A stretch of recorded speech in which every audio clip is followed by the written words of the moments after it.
Good morning.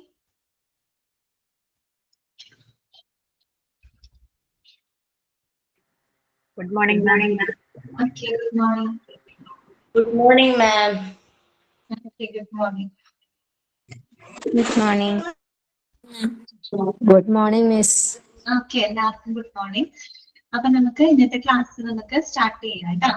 Okay, അപ്പൊ കഴിഞ്ഞ ക്ലാസ്സിൽ ഓക്കെ എല്ലാവർക്കും ഗുഡ് മോർണിംഗ്. ഞാൻ ഓരോരുത്തരോട് ഗുഡ് മോർണിംഗ് പറഞ്ഞിട്ട് കഴിഞ്ഞാൽ ഇന്നത്തെ ക്ലാസ് ഓക്കെ. അപ്പൊ ഞാൻ ഓൺ മ്യൂട്ട് ചെയ്യാണ് കേട്ടോ. നമുക്ക് ക്ലാസ്സിലേക്ക് കിടക്കാം.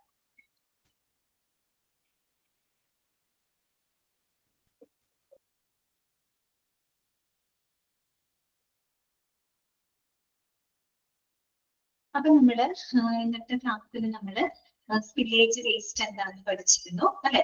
ഓക്കെ, പിന്നെ നമ്മൾ എന്തൊക്കെ പറഞ്ഞു, ഹോസ്പിറ്റലില് ഉൾപ്പെടുന്ന സ്പില്ലേജ് വേസ്റ്റുകൾ ഏതൊക്കെയാണ്, പിന്നെ നമ്മൾ സ്പില്ലേജ് വേസ്റ്റ് മാനേജ് ചെയ്യുന്നതിന്റെ ഇമ്പോർട്ടൻസിനെ പറ്റിയിട്ട് നമ്മൾ മനസ്സിലാക്കിയിട്ടുണ്ടായിരുന്നു അല്ലെ. അതിലൂടെ വരുന്ന ഈ പറയുന്ന റിസ്കുകള്, ഹസാർഡ്സുകള് എന്തൊക്കെയാണ്, പിന്നെ എന്താണ് ടൈപ്സ് ഓഫ് സ്പില്ലേജ് വേസ്റ്റ് അല്ലെ. പല ടൈപ്പ് ഓഫ് സ്പില്ലേജ് വേസ്റ്റുകൾ ഉണ്ട്, അതിനെ പറ്റി നമ്മൾ പഠിച്ചിട്ടുണ്ടായിരുന്നു. പിന്നെ ഈ പറയുന്ന ലീക്കേജ് വേസ്റ്റ് മാനേജ്മെന്റ് എങ്ങനെയായിരിക്കണം, അതിനൊരു പ്ലാൻ ഒക്കെ നമ്മൾ പഠിച്ചിരുന്നു അല്ലെ. ഓക്കെ, പിന്നെ സോഴ്സസ് പഠിച്ചു, ഇങ്ങനെയൊക്കെ ഒരു ഹോസ്പിറ്റലില് ഇത്തരത്തിലുള്ള സ്പില്ലേജ് വേസ്റ്റുകൾ ജനറേറ്റ് ചെയ്യപ്പെടാം അല്ലെ. അങ്ങനെയുള്ള സോഴ്സുകളെ പറ്റിയും നമ്മൾ ഇന്നത്തെ ക്ലാസ്സിൽ പഠിച്ചിട്ടുണ്ട്. വായിച്ചൊക്കെ നോക്കിയായിരുന്നോ? വായിച്ചു നോക്കിയായിരുന്നു എല്ലാവരും? ഓക്കെ ആണോ? അത്രയും ഭാഗങ്ങളൊക്കെ ക്ലിയർ അല്ലേ? ഇനി നമ്മൾക്ക് നെക്സ്റ്റ് പഠിക്കാനുള്ളത് management of different types of spillage waste കേട്ടോ. ഇനി നമ്മൾ കഴിഞ്ഞ ക്ലാസ്സിൽ പല ടൈപ്പ് ഓഫ് സ്പില്ലേജ് വേസ്റ്റുകൾ പഠിച്ചു അല്ലെ. ബ്ലഡ് ആൻഡ് ബോഡി ഫ്ലൂയിഡ്സ്, അതുപോലെ തന്നെ റേഡിയോ ആക്റ്റീവ് ആയിട്ടുള്ള മെറ്റീരിയൽസുകള്, പിന്നെന്താണ് കെമിക്കൽസ്, ഷാർപ്പുകള്, ഓർഗാനിക് മെറ്റീരിയൽസ്, ഇതൊക്കെ പല ടൈപ്പ് ഓഫ് സ്പില്ലേജ് വേസ്റ്റുകളാണ്. നമ്മൾ ഇതിനെ ഓരോന്നിനെയും ഡിഫറെന്റ് ആയിട്ട് സെപ്പറേറ്റ് ആയിട്ട് നമ്മൾ ഇതിനെ എങ്ങനെ മാനേജ് ചെയ്യണം എന്നാണ് ഇത് നമ്മൾ ഡിസ്കസ് ചെയ്യാനായിട്ട് പോകുന്നത് കേട്ടോ. പക്ഷെ ഒരു കാര്യമുണ്ട്, അത് വളരെ എളുപ്പമാണ്. എല്ലാത്തിലും ഏകദേശം എന്താണ് ഒരുപോലെ തന്നെയാണ്, കോമൺ ആയിട്ടുള്ള സ്റ്റെപ്പുകൾ തന്നെയാണ് വരുന്നത് കേട്ടോ. പക്ഷെ ഒന്നോ രണ്ടോ പോയിന്റുകൾ മാത്രം നിങ്ങൾ നോട്ട് ചെയ്ത് വെക്കേണ്ട ചില കാര്യങ്ങളുണ്ട്, അത് മാത്രം നിങ്ങൾ പ്രത്യേകം ശ്രദ്ധിക്കാം. ബാക്കി എല്ലാ കാര്യങ്ങളും ഒരുപോലെ തന്നെയാണ്, നമുക്ക് വായിച്ചു വരുമ്പോൾ മനസ്സിലാവും കേട്ടോ. ഓക്കെ, അപ്പൊ നമുക്ക് ആദ്യത്തെ നോക്കാം. First one blood and body fluids spillage ആണ് കേട്ടോ. ഫസ്റ്റ് ടൈപ്പ് ഓഫ് സ്പില്ലേജ് ആണ്, അതെങ്ങനെ മാനേജ് ചെയ്യണം എന്നാണ് നമ്മൾ പഠിക്കുന്നത്. Blood and body fluids spillage. Okay, അപ്പൊ നോക്കാം. Blood and body fluids leakage waste that can cause the infective diseases and proper management is pivotal അല്ലെ. നമുക്കറിയാം ബ്ലഡ് ഉള്ള ബോഡി സ്രവങ്ങൾ അല്ലെ, ബോഡി ഫ്ലൂയിഡ്സുകൾ എന്നൊക്കെ പറഞ്ഞിരുന്നത് അത് വളരെ എന്താണ് ട്രാൻസ്മിറ്റബിൾ ആയിട്ടുള്ള അസുഖങ്ങളൊക്കെ വരുത്തുന്ന ഇൻഫെക്റ്റീവ് ഡിസീസുകളൊക്കെ വരുത്താനുള്ള ചാൻസ് കൂടുതലാണ് അല്ലെ. അതുകൊണ്ട് തന്നെ നമ്മൾ എന്ത് ചെയ്യണം, അതിനെ വളരെ പ്രോപ്പർ ആയിട്ട് തന്നെ മാനേജ് ചെയ്യാന്ന് പറയുന്നത് വളരെ ഇമ്പോർട്ടന്റ് ആയിട്ടുള്ള ഒരു കാര്യമാണ്. ഇനി എന്താണ് ബോഡി ഫ്ലൂയിഡ് എന്നതുകൊണ്ട് ഉദ്ദേശിക്കുന്നത്? What is mean by body fluid? എന്താണ് ബോഡി ഫ്ലൂയിഡ്? അവിടെ ഒരു ഡെഫിനിഷൻ കൊടുത്തിട്ടുണ്ട്, അത് നിങ്ങൾ ഒന്ന് ജസ്റ്റ് അണ്ടർലൈൻ ചെയ്ത് വെക്കുക കേട്ടോ. Okay, A body fluid as any fluid found in produced by or excreted from the human body. കണ്ടോ, ബോഡി ഫ്ലൂയിഡ് എന്ന് പറഞ്ഞാൽ എന്താണ്? നമ്മുടെ മനുഷ്യ ശരീരത്തിൽ നിന്ന് പ്രൊഡ്യൂസ് ചെയ്യുന്നതോ അല്ലെങ്കിൽ എക്സ്ക്രീറ്റ് ചെയ്യപ്പെടുക. എക്സ്ക്രീറ്റ് ചെയ്യപ്പെടുക എന്ന് പറഞ്ഞാൽ എന്താണ്? വിസർജിക്കപ്പെടുക എന്നുള്ള അർത്ഥമാണ് കേട്ടോ. പിവറ്റൽ എന്ന് പറഞ്ഞാൽ എന്താണ്? ഏറ്റവും പ്രധാനപ്പെട്ടതാണ് എന്നാണ് അർത്ഥം കേട്ടോ. പിവറ്റൽ മീൻസ് ഏറ്റവും പ്രധാനപ്പെട്ടതാണെന്നാണ് ഉദ്ദേശിക്കുന്നത് കേട്ടോ. ഓക്കെ, അപ്പൊ നോക്കുക, ഒരു നമ്മുടെ ഹ്യൂമൻ ബോഡിയിൽ നിന്നും പ്രൊഡ്യൂസ് ചെയ്യപ്പെടുന്നതോ അല്ലെങ്കിൽ എക്സ്ക്രീറ്റ് ചെയ്യപ്പെടുന്നത് എന്ന് വെച്ചാൽ വിസർജിക്കപ്പെടുന്നതോ ആയിട്ടുള്ള ഏതൊരു ഫ്ലൂയിഡിനെയും നമുക്ക് എന്ത് പറയാം? ബോഡി ഫ്ലൂയിഡ് എന്ന് പറയാം. ഓക്കെ, അപ്പൊ ഒരു ബോഡി ഫ്ലൂയിഡ് മീൻസ് എന്താണ്? It is any fluid that is found in or produced by or excreted from in the human body. നമ്മുടെ ഹ്യൂമൻ ബോഡിയിൽ കാണപ്പെടുന്നതോ അതിൽ നിന്ന് പ്രൊഡ്യൂസ് ചെയ്യപ്പെടുന്നതോ അല്ലെങ്കിൽ എക്സ്ക്രീറ്റ് വിസർജിക്കപ്പെടുന്നതുമായ എന്തിനേയും, ഏത് ഫ്ലൂയിഡിനെയും നമുക്ക് എന്ത് പറയാം? ബോഡി ഫ്ലൂയിഡ്സ് എന്ന് പറയാം. ഓക്കെ, അപ്പൊ some of the example for body fluids. Body ഫ്ലൂയിഡ്സിന് കുറച്ച് എക്സാമ്പിളുകളൊക്കെ ഇവിടെ പറഞ്ഞിട്ടുണ്ട്. എന്തൊക്കെയാണെന്ന് നോക്കിയേ. Which includes blood, okay, urine, faeces. Okay, മനുഷ്യ വിസർജ്യമാണ് ഉദ്ദേശിക്കുന്നത് കേട്ടോ. ഫീസസ് മീൻസ് വിസർജ്യമാണ്. ദെൻ സലൈവ എന്താ നമ്മുടെ ഉമിനീര് അല്ലെ, ഉമിനീരാണ്. ടിയേഴ്സ് നമ്മുടെ കണ്ണുനീര്. പേഴ്സ് വേണ്ട കേട്ടോ, അത് വെട്ടിക്കോളൂ, അതിനൊരു വാക്ക് ഇല്ല കേട്ടോ, പേര് വെട്ടിക്കോളൂ. Breast milk, okay, breast milk. പിന്നെ അവിടെ ഒരു ഫോമ വേണം കേട്ടോ, സെറിബ്രോസ്പൈനൽ ഫ്ലൂയിഡ്, CSF കേട്ടോ. സെറിബ്രോസ്പൈനൽ ഫ്ലൂയിഡ് എന്ന് പറഞ്ഞാൽ എന്താണ്? നമ്മുടെ ബ്രെയിൻ, അതുപോലെ തന്നെ നമ്മുടെ സ്പൈനൽ കോഡ് ഒക്കെ ഉണ്ട്, നമ്മുടെ തലച്ചോറ്, നമ്മുടെ സുഷുമ്നാ നാഡി, ഓക്കെ, ഇതൊക്കെ നമ്മുടെ സെൻട്രൽ നെർവസ് സിസ്റ്റത്തിന്റെ ഭാഗമാണ്. അതിന് ചുറ്റുമായിട്ട് കാണപ്പെടുന്ന, അതിന് ചുറ്റും റൗണ്ട് ചെയ്യുന്ന ഒരു ഫ്ലൂയിഡ് ആണിത് സെറിബ്രോസ്പൈനൽ ഫ്ലൂയിഡ് എന്ന് പറഞ്ഞിട്ട് കേട്ടോ. സെറിബ്രോ എന്ന് കേൾക്കുമ്പോൾ നിങ്ങൾക്ക് പെട്ടെന്ന് മനസ്സിലാവും, നമ്മുടെ ബ്രെയിനിന്റെ ഭാഗമാണ് സെറിബ്രോ അല്ലെ. അപ്പൊ സെറിബ്രോ സ്പൈനൽ, അതായത് നമ്മുടെ സ്പൈനൽ കോഡ് കേട്ടോ, നമ്മുടെ ബ്രെയിനിനെയും നമ്മുടെ സ്പൈനൽ കോഡിന്റെ ചുറ്റുമുള്ള സ്പേസിലായിട്ട് കാണപ്പെടുന്ന ഒരു ഫ്ലൂയിഡ് ആണിത് സെറിബ്രോസ്പൈനൽ ഫ്ലൂയിഡ് അഥവാ CSF എന്നാണ് അതിനെ പറയുന്നത്. അപ്പൊ അതെന്ന് പറഞ്ഞാൽ നമ്മുടെ ബ്രെയിൻ, നമ്മുടെ സ്പൈനൽ കോഡിനെയൊക്കെ പ്രൊട്ടക്ട് ചെയ്യുന്ന ഒരു ഫ്ലൂയിഡ് ആണ് ശരിക്കും പറഞ്ഞാൽ. എന്ന് വെച്ചാൽ നമ്മുടെ ബ്രെയിൻ, നമ്മുടെ സ്പൈനൽ കോഡിനൊക്കെ ഒരു കുഷ്യൻസ് അല്ലെങ്കിൽ ആ ഒരു പ്രൊട്ടക്ഷൻ ഒക്കെ പ്രൊവൈഡ് ചെയ്യാന്നുള്ളതാണ് ആ ഒരു ഫ്ലൂയിഡിന്റെ പർപ്പസ് കേട്ടോ. Okay, cerebrospinal fluid. പിന്നെ സെമൻ എന്ന് പറഞ്ഞാൽ എന്താ? ബീജമാണ് കേട്ടോ, ബീജമാണ്. ദെൻ വെജൈനൽ ഫ്ലൂയിഡ്സ്, യോനിദ്രവങ്ങള്. പിന്നെ അതുപോലെ അമ്നിയോട്ടിക് ഫ്ലൂയിഡ് കേട്ടോ. അമ്നിയോട്ടിക് ഫ്ലൂയിഡ് എന്താണ്? നമ്മുടെ പ്രഗ്നൻസി ടൈമില് നമ്മുടെ ഗർഭപാത്രത്തിൽ അല്ലെ, ഫീറ്റസിന് ചുറ്റുമായിട്ട് അല്ലെ, ഭ്രൂണത്തിന് ചുറ്റുമായിട്ട് കാണപ്പെടുന്ന ഒരു എന്താ പറയാ, ഒരു പെയിൽ യെല്ലോ കളേർഡ് ആയിട്ടുള്ള ഒരു ഫ്ലൂയിഡ് ആണ് കേട്ടോ. എന്തെന്ന് പറയുന്നത്? അമ്നിയോട്ടിക് ഫ്ലൂയിഡ് എന്ന് പറയുന്നത്. നമ്മുടെ ഫീറ്റസ്, നമ്മുടെ ഭ്രൂണത്തിന്റെ വളർച്ചയെ അല്ലെ സഹായിക്കുന്നതിന് കാരണമായിട്ടുള്ള ഒരു ഫ്ലൂയിഡ് ആണ് അല്ലെ, അമ്നിയോട്ടിക് ഫ്ലൂയിഡ് എന്ന് പറയുന്നത് കേട്ടോ. അതായത് പ്രഗ്നൻസി ടൈമിൽ നമ്മുടെ ഫീറ്റസ് ഉണ്ടല്ലോ, ഭ്രൂണത്തിന് ചുറ്റുമായിട്ട് കാണപ്പെടുന്ന വളരെ ഒരു പെയിൽ യെല്ലോ കളേർഡ് ആയിട്ടുള്ള ഒരു ഫ്ലൂയിഡ് ആണ് അമ്നിയോട്ടിക് ഫ്ലൂയിഡ് എന്ന് പറയുന്നത്. അതിലൂടെയാണ് ഈ ഭ്രൂണത്തിന് വളരാൻ ആവശ്യമായിട്ടുള്ള ന്യൂട്രിയൻസ് അങ്ങനെയുള്ളതൊക്കെ കിട്ടുന്നത്. ഇതിലൂടെയാണ് ഈ അമ്നിയോട്ടിക് ഫ്ലൂയിഡിലൂടെയാണ് കേട്ടോ. പിന്നെ വരുന്നതാണ് പ്ലൂറൽ ഫ്ലൂയിഡ്. പ്ലൂറൽ ഫ്ലൂയിഡ് എന്ന് പറഞ്ഞു കഴിഞ്ഞാല് നമ്മുടെ ശ്വാസകോശം ഉണ്ടല്ലോ, ലങ്സ്.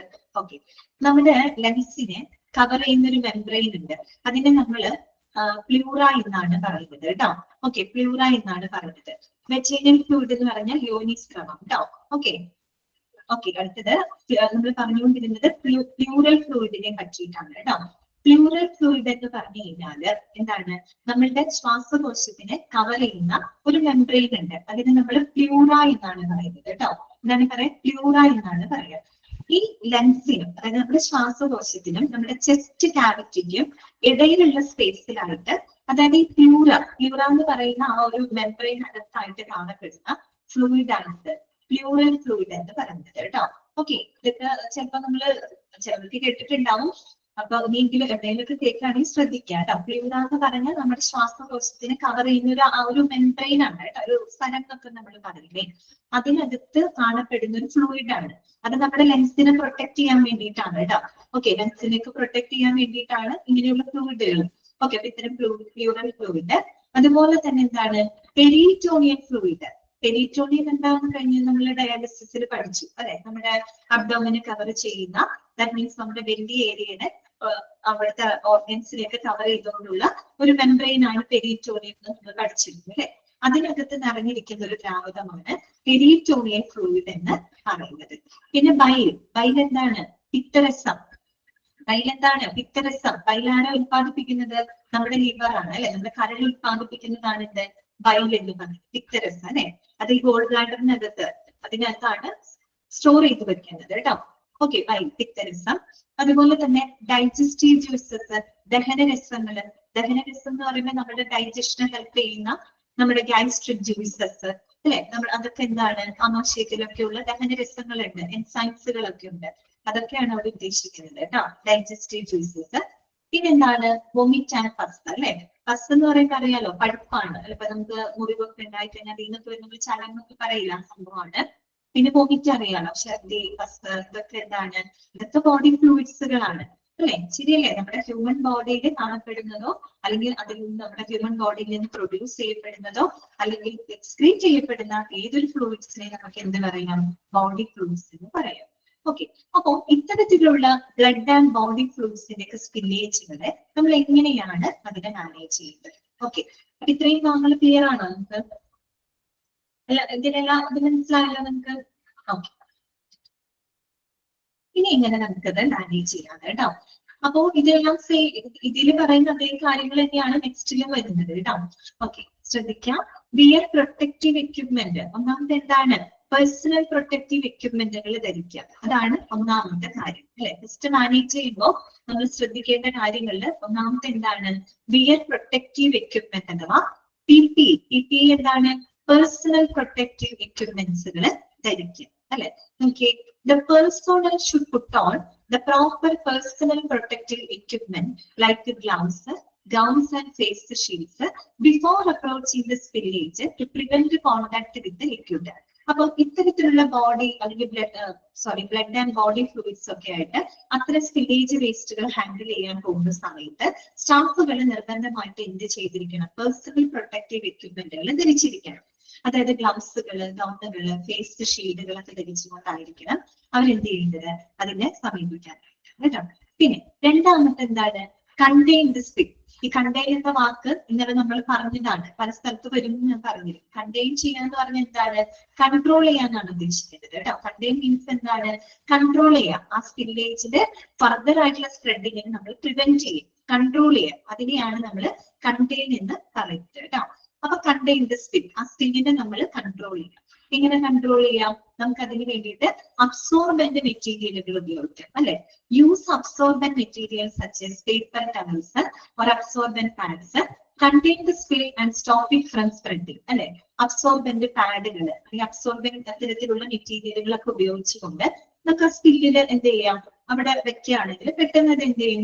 ആ ഒരു സ്പില്ലിനെ അത് അബ്സോർബ് ചെയ്തെടുക്കും അല്ലെ. അപ്പൊ നമുക്ക് പിന്നെ ഫർദർ സ്പ്രെഡിങ്ങിന് നമുക്ക് എന്ത് ചെയ്യാൻ പറ്റും? പ്രിവെന്റ് ചെയ്യാനായിട്ട് സാധിക്കും. എന്നിട്ട് എന്ത് ചെയ്യണം?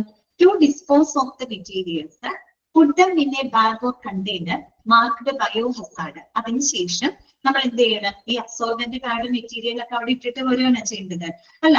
ബയോഹസാർഡിനെ ലേബൽ ചെയ്തിട്ടുള്ള ബാഗിലോ കണ്ടെയ്നറിലോ നമ്മളത് വളരെ കെയർഫുൾ ആയിട്ട് എന്ത് ചെയ്യാം? ഡിസ്പോസ് ചെയ്യാം. ഓക്കെ, പിന്നെയോ if there any glass pieces present more precautions should be taken. ഇനി അതിന്റെ കൂടെ എന്തെങ്കിലും ഗ്ലാസ് പീസസോ അങ്ങനെ എന്തെങ്കിലും ഒക്കെ ഉണ്ടെങ്കിൽ നമ്മൾ കുറേയും കൂടെ മുൻകരുതലോടുകൂടി വരണം അതിനെ ഹാൻഡിൽ ചെയ്യാനായിട്ട്. അപ്പൊ ഗ്ലാസ് പീസസ് ഒക്കെ ഉണ്ടെങ്കിൽ നമ്മൾ സൂക്ഷിച്ചെടുത്തില്ല എന്നുണ്ടെങ്കിൽ ചിലപ്പോൾ നമ്മുടെ കയ്യിലൊക്കെ എന്തുണ്ടാവും? മുറിവുണ്ടാവാനുള്ള ചാൻസ് ഉണ്ട് അല്ലെ. അപ്പൊ അത്തരം കാര്യങ്ങളൊക്കെ ശ്രദ്ധിക്കാം. ഓക്കെ, അപ്പൊ അതാണ് രണ്ടാമത്തെ സ്റ്റെപ്പായിട്ട് പറഞ്ഞത്. മൂന്നാമത്തെ സ്വെറ്റ് ബോഡി ഫ്ലൂയിഡ്. അതെ, സ്വെറ്റ് ബോഡി ഫ്ലൂയിഡ് ആണ് കേട്ടോ. വേർപ്പ് ബോഡി ഫ്ലൂയിഡ് ആണ്. നമ്മൾ എന്താ പറഞ്ഞത്? നമ്മുടെ ശരീരത്തിൽ കാണപ്പെടുന്നതും നമ്മുടെ ശരീരത്തിൽ നിന്ന് പ്രൊഡ്യൂസ് ചെയ്യുന്നതല്ലേ വേർപ്പ്. ഇതൊരു ബോഡി ഫ്ലൂയിഡ് ആണ് കേട്ടോ. അതിൽ സംശയമൊന്നും വേണ്ട. അടുത്തത് എന്താണ്? അടുത്ത സ്റ്റെപ്പ് എന്താണ്? ഡിസ്ഇൻഫെക്ട് ദ ഏരിയ. നമ്മൾ എന്ത് ചെയ്യണം? ആ ഏരിയ നമ്മൾ ഡിസ്ഇൻഫെക്ട് ചെയ്യുക അല്ലെ. ആ ഒരു ഏരിയ നമ്മൾ എന്ത് ചെയ്യണം? അണുവിമുക്തമാക്കുക. അവിടെ നിങ്ങൾ നോട്ട് ചെയ്യേണ്ട ഒരു പോയിന്റ് ഉണ്ട്. അവിടെ നിങ്ങൾ നോട്ട് ചെയ്യേണ്ട ഒരു പോയിന്റ് ഉണ്ട്. അത് അണ്ടർലൈൻ ചെയ്ത് വെക്കുക കേട്ടോ. അണ്ടർലൈൻ ചെയ്യാൻ ഫസ്റ്റ് സെന്റൻസ് ആണ് an adequate alleviation of both the gram-positive and gram-negative bacteria using 1% hypochlorite solution in case of blood and body fluid samples. Okay, അപ്പൊ നമ്മൾ ചിലപ്പോൾ നിങ്ങളോട് ഇങ്ങനെ ചോദിക്കാം, blood and body fluids spillage വേസ്റ്റില് ഡിസ്ഇൻഫെക്ട് ചെയ്യാനായിട്ട് എന്ത് സൊല്യൂഷൻ ആണ് ഉപയോഗിക്കുന്നത് എന്ന് ചോദിച്ചാൽ അതിന് ഉത്തരം എന്താണ്? 1% ഹൈപ്പോക്ലോറൈറ്റ് സൊല്യൂഷൻ ആണ്. അതൊന്ന് നോട്ട് ചെയ്തിരിക്കുക കേട്ടോ. പ്രത്യേകം ഓർക്കാം, നമ്മൾ പഠിച്ചത് ബ്ലഡ് ആൻഡ് ബോഡി ഫ്ലൂയിഡ്സിന്റെ സ്പില്ലേജ് വേസ്റ്റ് മാനേജ്മെന്റ് ആണ്. അതിനകത്ത് അത്തരം ഏരിയയെ ഡിസ്ഇൻഫെക്ട് ചെയ്യാനായിട്ട് നമ്മൾ ഉപയോഗിക്കുന്ന ഡിസ്ഇൻഫെക്റ്റന്റ് എന്താണ്? 1% ഹൈപ്പോക്ലോറൈറ്റ് സൊല്യൂഷൻ ആണ് കേട്ടോ. ഓക്കെ, അപ്പൊ ഒന്ന് ശ്രദ്ധിക്കാം. an adequate alleviation of both the gram positive and gram negative bacteria. അപ്പൊ അടുത്ത സംശയം ഏതാണ്? ഇത് എന്താണ് gram positive bacteria, gram negative bacteria എന്ന് പറഞ്ഞാൽ അത് വേറൊന്നുമല്ല, ബാക്ടീരിയയുടെ ഒരു ക്ലാസിഫിക്കേഷൻ ആണ് കേട്ടോ. അതായത് ആ ഒരു ബാക്ടീരിയയുടെ അതിന്റെ സെൽ വോൾ സ്ട്രക്ചറിന്റെ ബേസ് ചെയ്തിട്ട്, അതൊന്നും അത്ര ഡീറ്റെയിൽ ഒന്നും അറിയുന്നത്, ജസ്റ്റ് ഒരു ഐഡിയ ഉണ്ടായാൽ മതി. അതിനെ ബേസ് ചെയ്തിട്ട് നമ്മൾ ക്ലാസിഫൈ ചെയ്യുന്നതാണ് കേട്ടോ. ഗ്രാം പോസിറ്റീവ് ബാക്ടീരിയ ഉണ്ട്, ഗ്രാം നെഗറ്റീവ് ബാക്ടീരിയ ഉണ്ട്. ഈ ബാക്ടീരിയ എന്ന് പറയുന്നത് നമ്മുടെ ഹ്യൂമൻ ബോഡിയിൽ കാണപ്പെടുന്നതാണ്. ഓക്കെ, നമ്മുടെ സ്കിന്നില് അല്ലെങ്കിൽ നമ്മുടെ റെസ്പിറേറ്ററി ട്രാക്റ്റിലൊക്കെ കാണപ്പെടുന്ന ഒരു ടൈപ്പ് ഓഫ് ബാക്ടീരിയാസ് ആണ് ഇത്. Gram positive bacteria, gram negative bacteria എന്നൊക്കെ പറയുന്നത്. നമുക്കറിയാലോ ബാക്ടീരിയ, വൈറസ്, ഫംഗസ് ഇതൊക്കെ നമുക്ക് രോഗകാരികളാണെന്ന് നമുക്കറിയാലോ. അപ്പൊ ഈ പറയുന്ന ബോഡി ബ്ലഡ് ബോഡി ഫ്ലൂയിഡ്സിലൊക്കെ ഇത്തരം ബാക്ടീരിയാസ് ഉണ്ടായിരിക്കും. അപ്പോ ഇങ്ങനെയുള്ള ഒരു ബാക്ടീരിയനെ പരമാവധി റെഡ്യൂസ് ചെയ്യാനായിട്ട് അല്ലെങ്കിൽ അതിനെ ഡിസിൻഫെക്ട് ചെയ്യാനായിട്ട് നമ്മൾ ഏറ്റവും ഉപയോഗിക്കാൻ സ്യൂട്ടബിൾ ആയിട്ടുള്ള ഒരു സൊല്യൂഷൻ എന്ന് പറയുന്നത് 1% ഹൈപ്പോക്ലോറൈറ്റ് സൊല്യൂഷൻ ആണ്. അതായത് ക്ലോറിൻ റിലീസിങ് ഏജന്റ് ആണ്. ഇപ്പൊ നമ്മൾ വീടുകളിൽ ശരിക്കും പറഞ്ഞാൽ 1% ഹൈപ്പോക്ലോറൈറ്റ് സൊല്യൂഷൻ എന്ന് പറഞ്ഞാൽ 1% ബ്ലീച്ചും ബാക്കി വാട്ടറും ആണ്. ഓക്കെ, ഇതാണ് ഒരു മീൻസ് 1 പാർട്ട് ബ്ലീച്ചും ബാക്കി 99 പാർട്ടും വാട്ടറും ആണ്. ഓക്കെ, അതാണ് 1% ഹൈപ്പോക്ലോറൈറ്റ് സൊല്യൂഷൻ. ക്ലോറിൻ റിലീസിംഗ് ആയിട്ടുള്ള ഏജൻസ് ആണ്.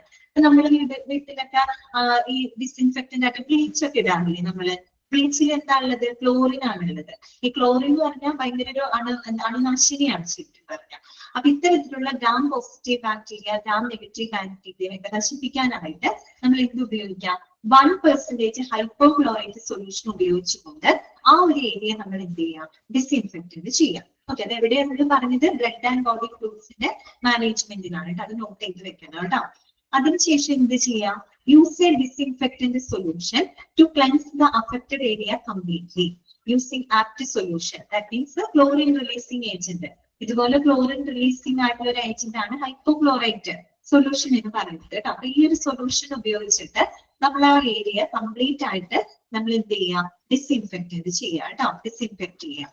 അതിനുശേഷം അവർ പറയുന്ന മറ്റൊരു കാര്യം എന്താണെന്ന് വെച്ചാല് avoid by the manufacturers directives for the proper concentration and the contact time of the disinfectant. നമ്മൾ ഈ ഒരു ഡിസിൻഫെക്റ്റന്റ് ഉപയോഗിക്കുമ്പോൾ നമ്മൾ എന്ത് ചെയ്യണം? അതിന്റെ മാനുഫാക്ചറിന്റെ ഡയറക്ഷൻസ് അനുസരിച്ച് ആ ഒരു ഡിസിൻഫെക്റ്റന്റ് എങ്ങനെ ഉപയോഗിക്കണം, അത് എത്ര സമയം നമ്മൾ അവിടെ ഒഴിച്ചു വെക്കണം, അങ്ങനെയുള്ള കാര്യങ്ങളൊക്കെ അത് അതിന്റെ മാനുഫാക്ചറർ ഉണ്ടാവുമല്ലോ, അവരുടെ നിർദ്ദേശം അനുസരിച്ചുകൊണ്ട് നമ്മൾ ആ ഒരു പ്രോപ്പർ കോൺസെൻട്രേഷനിൽ ആക്കിയിട്ട് വേണം നമ്മൾ എന്ത് ചെയ്യാനായിട്ട് ഈ ഡിസിൻഫെക്റ്റന്റ് സൊല്യൂഷൻ ഉപയോഗിക്കാനായിട്ട്. അതിന് അവർ പറയും ഇത്ര കോൺസെൻട്രേഷന് ഇത്ര സമയം അവിടെ അത് ഡിസിൻഫെക്റ്റന്റിന് വേണ്ടിയിട്ട് അത് ഒഴിച്ചു വെക്കണം എന്നൊക്കെ അവർ പറയും.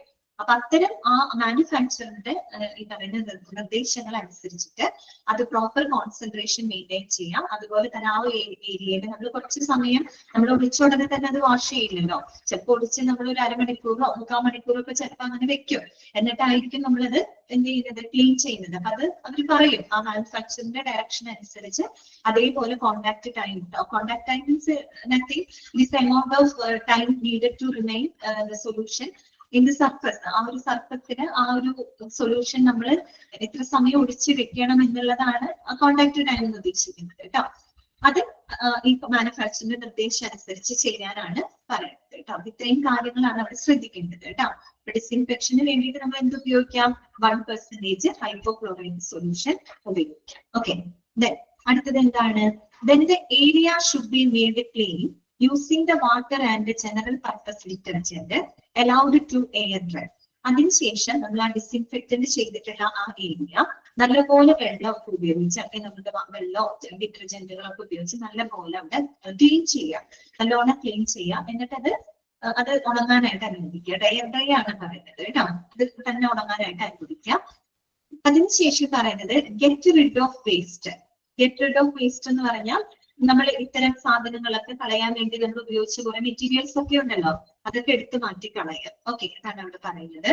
All materials that come in touch with the blood and body fluids should be discarded as a dangerous waste in labeled biohazard tanks or containers. നമ്മൾ ഇത് കളയാൻ വേണ്ടിയിട്ട് ഉപയോഗിച്ച വസ്തുക്കളൊക്കെ ഉണ്ടല്ലോ, അബ്സോർബന്റ് പാഡുകൾ, അതുപോലെ ആ body blood and body fluid ആയിട്ട് ടച്ച് വന്നിട്ടുള്ള എല്ലാ മെറ്റീരിയൽസിനെ നമ്മൾ എന്ത് ചെയ്യാം? ഈ പറയുന്ന ബാഗുകളിലും കണ്ടെയ്നറിലൊക്കെ ആക്കിയിട്ട് നമ്മൾ ഡിസ്പോസ് ചെയ്യാം കേട്ടോ. പിന്നെയോ hand hygiene should be done. ഇതിനുശേഷം എന്ത് ചെയ്യാം? നല്ലപോലെ കൈകളൊക്കെ നമ്മൾ വൃത്തിയാം. ഹാൻഡ് ഹൈജീന്റെ ഒക്കെ ഇമ്പോർട്ടൻസ് നിങ്ങൾക്ക് അറിയാമല്ലോ. അപ്പൊ ആ രീതിയിൽ വേണം നമ്മൾ ഇത്തരം സ്പില്ലേജ് വേസ്റ്റിനെ മാനേജ് ചെയ്യുന്നത് കേട്ടോ. ഓക്കെ, ക്ലിയർ ആണല്ലോ? വളരെ എളുപ്പമായിട്ടുള്ള കാര്യമാണ്. നമ്മൾ ബോഡി ഫ്ലൂയിഡ് എന്താണെന്ന് പഠിച്ചു. പിന്നെ ആദ്യം തന്നെ നമ്മൾ എന്ത് ചെയ്യാം? ഈ പ്രൊട്ടക്റ്റീവ് പേഴ്സണൽ പ്രൊട്ടക്റ്റീവ് എക്യുപ്മെന്റുകൾ ധരിക്കാം. അതുപോലെ തന്നെ നമ്മൾ അബ്സോർബന്റ് പാഡുകളും മെറ്റീരിയൽ ഉപയോഗിച്ച് ആ ഒരു സ്പിന്നിനെ നമ്മൾ അബ്സോർബ് ചെയ്ത് കളയാം. അതിനുശേഷം ആ ഏരിയ നമ്മൾ ഡിസിൻഫെക്ട് ചെയ്യാം. അതിനായിട്ട് 1% ഹൈപ്പോക്ലോറൈറ്റ് സൊല്യൂഷൻ ഉപയോഗപ്പെടുത്താം. അതിനുശേഷം നമ്മൾ ആ ഏരിയ നല്ലപോലെ വെള്ളം ഡിറ്റർജന്റ് ഒക്കെ ഉപയോഗിച്ച് വാഷ് ചെയ്യാം, ഉണങ്ങാനായിട്ട് അനുവദിക്കാം. ഇനി ബ്ലഡും ബോഡി ഫ്ലൂയിഡ്സ് ആയിട്ട് ടച്ചബിൾ ആയിട്ടുള്ള എല്ലാ മെറ്റീരിയൽസിനെ നമ്മൾ പ്രത്യേകം ബയോ ഹസാർഡ് ലേബിൾ ചെയ്തിട്ടുള്ള ബാഗുകളിലോ കണ്ടെയ്നറിലോ ആക്കിയിട്ട് റിമൂവ് ചെയ്യുക കേട്ടോ. ഇത്രയും കാര്യങ്ങളാണ് ഇവിടെ ശ്രദ്ധിക്കാനുള്ളത്. ഓക്കെ, പിന്നെ ഹാൻഡ് ഹൈജീൻ, അതിനുശേഷം കൈകളൊക്കെ നല്ലപോലെ വൃത്തിയാക്കുക കേട്ടോ. ഇനി നോക്കാം, soft furnishings may be damaged by the disinfectant product such as sodium hypochlorite. ഇപ്പൊ നമ്മള് ഹൈപ്പോക്ലോറേറ്റ് സൊല്യൂഷൻ അതൊക്കെ ഒരു കെമിക്കൽ സൊല്യൂഷൻ ആണ്. അപ്പൊ നമ്മൾ ഈ സ്പില്ലേജ് ചിലപ്പോൾ വല്ല സോഫ്റ്റ്വെയറോ അല്ലെങ്കിൽ അങ്ങനെയുള്ള ഫർണിഷിംഗ്സിലൊക്കെ ആയിക്കഴിഞ്ഞാൽ നമ്മൾ അവിടെ ഈ ഡിസിൻഫെക്റ്റന്റ് സൊല്യൂഷൻ ഉപയോഗിച്ച് കഴിഞ്ഞാൽ ചിലപ്പോൾ ആ സോഫ്റ്റ്വെയർക്ക് കേട് വരാനുള്ള ചാൻസ് ഉണ്ട്. കാരണം അതൊക്കെ ഒരു കെമിക്കൽ സൊല്യൂഷൻ ആണല്ലോ. അപ്പൊ അങ്ങനെയാണെങ്കിൽ നമ്മൾ എന്ത് ചെയ്യാം? It is suggested that polluted soft furnishings and carpets unable to endure chemical disinfection should be made clean using the hot water and detergent or steam cleaner കേട്ടോ. അപ്പൊ നമ്മൾ അങ്ങനെയൊക്കെ ആണെങ്കിൽ നമുക്ക് അവിടെ ഡിസിൻഫെക്റ്റന്റ് സോഡിയം ഹൈപ്പോക്ലോറേറ്റ് പോലുള്ള ഡിസിൻഫെക്റ്റന്റ് ഒന്നും നമുക്ക് അങ്ങനെ നേരിട്ട് ചിലപ്പോൾ ഉപയോഗിക്കാൻ പറ്റുന്ന വരില്ല. കാര്യം ആ വസ്തുക്കൾ ചിലപ്പോൾ കേടാവും. അങ്ങനെയാണെന്ന് വെച്ച് കഴിഞ്ഞാൽ നമ്മൾ ഹോട്ട് വാട്ടറും അതുപോലെ നോർമൽ ഡിറ്റർജന്റ് ഒക്കെ ഉപയോഗിച്ച് നല്ലപോലെ അവിടെ ഡിസിൻഫെക്ട് ചെയ്യും, ഡിസിൻഫെക്ട് ചെയ്യുക, ആ രീതിയിൽ ചെയ്യാനായിട്ട്. ഓക്കെ, അത്രയും കേട്ടോ. ക്ലിയർ അല്ലേ? എളുപ്പമായിട്ടുള്ള കാര്യം. ഓക്കെ ആണോ?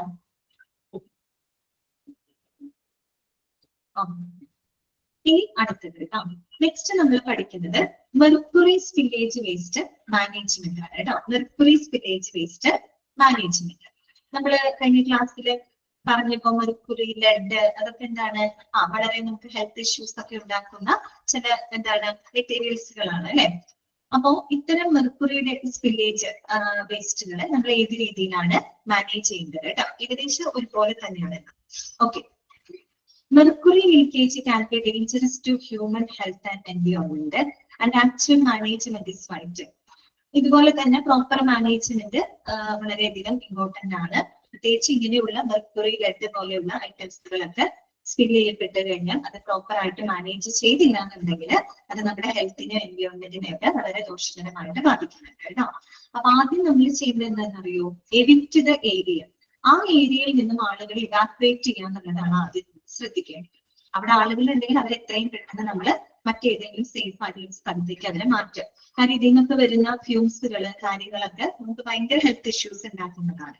So evict the area. ആ ഏരിയ നമ്മൾ എവിക്റ്റ് ചെയ്യാന്ന് വെച്ചാൽ അവിടെയുള്ള ആളുകളെയൊക്കെ നമ്മൾ ഇവാക്യുവേറ്റ് ചെയ്യുക കേട്ടോ, മാറ്റുക. അപ്പൊ ഇവിടെ പറയുന്നുണ്ട്, if the spill is important evict the area that call the emergency services കേട്ടോ. ആ സ്പില്ല് വളരെ മേജർ വണ്ണാണെങ്കിൽ നമ്മൾ അവിടെ നിന്നും ആളുകൾ ഇവാക്യുവേറ്റ് ചെയ്യാം. അതിനുശേഷം നമ്മൾ എമർജൻസി സർവീസസിലോട്ട് വിളിക്കുക. കാര്യം എന്താണെന്ന് വെച്ചാൽ എല്ലാവർക്കും ഹാൻഡിൽ ചെയ്യാൻ പറ്റില്ല. അത് ഹാൻഡിൽ ചെയ്യാൻ ട്രെയിൻഡ് ആയിട്ടുള്ള സ്റ്റാഫുകൾ ഉണ്ട്. അപ്പൊ അവരോട് നമ്മൾ ആ എമർജൻസി സർവീസിലോട്ട് എത്രയും പെട്ടെന്ന് അവർ വിളിച്ചു പറയും. അതിനുശേഷം വേറൊരു കാര്യം കൂടെ പറയുന്നുണ്ട്, ടേക്ക് അവേ ജ്വല്ലറി. അതായത് നമ്മുടെ ജ്വല്ലറി മീൻസ് ഇപ്പൊ നമ്മുടെ കയ്യില് ഈ വരുന്ന ആളുകളുടെ കയ്യിൽ എന്തെങ്കിലും മെറ്റൽ ആയിട്ടുള്ള എന്തെങ്കിലും ജ്വല്ലറിയോ കാര്യമോ മീൻസ് ഓർണമെന്റ്സോ അങ്ങനെ എന്തെങ്കിലും ഒക്കെ ഉണ്ടെങ്കിൽ അതെന്ത് ചെയ്യണം? റിമൂവ് ചെയ്യണം. കാര്യം മെർക്കുറി എന്ന് പറയുന്നതും എന്താണ്? ഒരു മെറ്റലാണ് ശരിക്കും പറഞ്ഞു കേട്ടോ. ഓക്കെ, അതൊരു വളരെ റിയാക്റ്റീവ് ആയിട്ടുള്ള ഒരു മെറ്റലാണ്. ലിക്വിഡ് ഫോമിലാണ് ഇരിക്കുന്നത്, പക്ഷെ റിയാക്റ്റീവ് ആയിട്ടുള്ള ഒരു മെറ്റലാണ് മെർക്കുറി എന്ന് പറയുന്നത്. സോ നമ്മുടെ കയ്യിൽ ഈ ജ്വല്ലറി ഇങ്ങനെയുള്ള മെറ്റൽസ് ഒക്കെ ഉണ്ടെങ്കിൽ അതുമായിട്ട് റിയാക്ട് ചെയ്ത് ചിലപ്പോൾ മറ്റെന്തെങ്കിലും റിയാക്ഷൻസ് നടക്കാനൊക്കെ ഉള്ള ചാൻസ് ഉണ്ട്. അതുകൊണ്ട് നമ്മുടെ കയ്യിലൊന്നും ഇത്തരം ജ്വല്ലറീസോ കാര്യങ്ങളോ ഒന്നും ഉണ്ടായിരിക്കാനായിട്ട് പാടില്ല കേട്ടോ. കാര്യം മെർക്കുറി ഒരു മെറ്റൽ ആയതുകൊണ്ടാണ് കേട്ടോ. ഓക്കെ, അത് വളരെ റിയാക്റ്റീവ് ആയിട്ടുള്ള ഒരു മെറ്റലാണ്. സോ ടേക്ക് അവേ ജ്വല്ലറി കേട്ടോ. Take away all jewelry from the hands and wrist so that the mercury cannot combine with the valuable metals. കേട്ടോ, മെർക്കുറി റിയാക്റ്റീവ് ആയതുകൊണ്ട് തന്നെ നമ്മുടെ കയ്യിൽ അങ്ങനെയുള്ള മെറ്റാലിക് സാധനങ്ങളൊക്കെ ഉണ്ടെങ്കിൽ അതുമായിട്ട് റിയാക്ട് ചെയ്ത് ചിലപ്പോൾ അത് നശിക്കാനുള്ള ചാൻസ് ഉണ്ട്. അപ്പൊ അതൊക്കെ റിമൂവ് ചെയ്തുകൊണ്ട് വേണം നമ്മൾ അതിനെ ഹാൻഡിൽ ചെയ്യുന്നത് കേട്ടോ. ഓക്കെ, ദെൻ അടുത്തത് എന്താണ്? Wear protective equipment. അതെല്ലാത്തിലും കോമൺ ആണ്. കാര്യം നമ്മളുടെ പേഴ്സണൽ സെക്യൂരിറ്റിയുടെ ഭാഗമായിട്ട് എന്ത് ചെയ്തിരിക്കണം? ഈ പറയുന്ന PPE പേഴ്സണൽ പ്രൊട്ടക്റ്റീവ് എക്യുപ്മെന്റുകൾ നമ്മൾ ധരിച്ചിരിക്കണം. Okay, the personnel should use the suitable personal protective equipment. PPE യുടെ ഫുൾ ഫോം ഒക്കെ പഠിച്ചു വെക്കാം കേട്ടോ. പല ചാപ്റ്ററിലായിട്ട് ഇപ്പൊ പഠിച്ചിട്ടുണ്ടായിരുന്നു വിചാരിക്കുന്നു. Personal protective equipment PPE kit എന്നൊക്കെ കേട്ടിട്ടില്ലേ? Such as gloves, goggles and respirators. Goggles എന്ന് വെച്ചാൽ കണ്ണടയാണ് കേട്ടോ. സേഫ്റ്റി ഗ്ലാസസ് ഉണ്ടല്ലോ, അതിനെയാണ് ഗോഗിൾസ് എന്ന് പറയുന്നത് കേട്ടോ.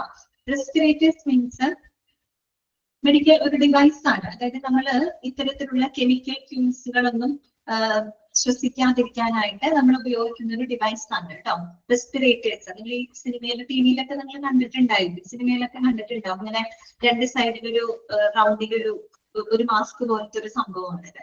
അപ്പൊ അതെന്ന് പറയുമ്പോൾ നമ്മുടെ ഫേസും നമ്മുടെ നോസും അതുപോലെ നമ്മുടെ മൗത്തിനെയൊക്കെ കവർ ചെയ്തുകൊണ്ടുള്ള ഒരു ഡിവൈസ് ആണ്. അതെന്ന് വെച്ചാൽ ഇത്തരത്തിലുള്ള കെമിക്കൽസ് ഒന്നും നമ്മൾ ഇൻഹേൽ ചെയ്യാതിരിക്കുന്നതിന് വേണ്ടിയിട്ട് ഉപയോഗിക്കുന്ന മെഡിക്കൽ ഡിവൈസ് ആണ് കേട്ടോ. സൂക്ഷ്മദർശിനി. ശരി ശരി ശരി ശരി, സൂക്ഷ്മദർശിനിയുണ്ട്. കറക്റ്റ്. ഞാൻ പെട്ടെന്ന് സിനിമയുടെ പേര് ശരിയാണ്, അവർ ഉപയോഗം ചെയ്യുന്നതല്ല ആ സംഭവം കേട്ടോ. അതാണ് റെസ്പിറേറ്റേഴ്സ് എന്ന് പറയുന്നത്.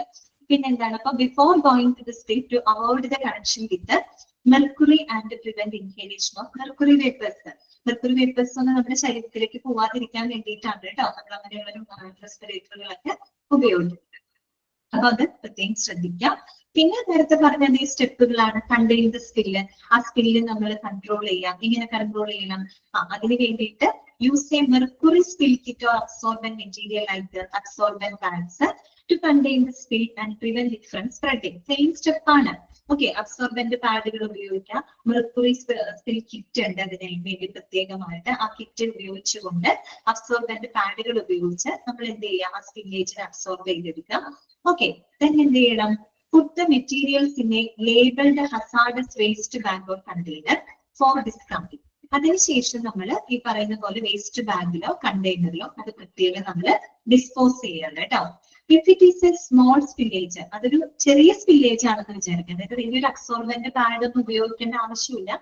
ചെറിയൊരു സ്പില്ലേജ് ആണെങ്കിൽ എന്ത് ചെയ്താൽ മതി? Sip with a needleless syringe കേട്ടോ, without needle and dispatch for recycling. അങ്ങനെയാണെങ്കിൽ നമ്മളെ നീഡിൽലെസ് സിറിഞ്ച് ഒക്കെ ഉണ്ടല്ലോ, അതൊക്കെ ഉപയോഗിച്ച് ജസ്റ്റ് അത് വലിച്ചെടുത്താൽ മതി. വലിയ സ്പില്ലേജ് ഒക്കെ ആകുമ്പോൾ നമുക്ക് അബ്സോർബന്റ് പാഡുകളൊക്കെ ഇട്ട് എടുക്കേണ്ടതായിട്ട് വരും. ചെറിയ സ്പില്ലുകളൊക്കെ ആകുമ്പോൾ നമ്മൾ എന്ത് ചെയ്താൽ മതി? ഈ പറയുന്ന നീഡിൽലെസ് ആയിട്ടുള്ള സിറിഞ്ചുകൾ ഉപയോഗിച്ച് ജസ്റ്റ് അതൊന്ന് എന്ത് ചെയ്താൽ മതി? സിപ്പ് ചെയ്തെടുക്കാം. എന്നിട്ട് അത് സേഫ് ആയിട്ട് എന്ത് ചെയ്യാം? ഡിസ്പോസ് ചെയ്യും കേട്ടോ. അതാണ് അവിടെ പറഞ്ഞത്. Okay, dispatch for recycling. Then എന്ത് ചെയ്യാം?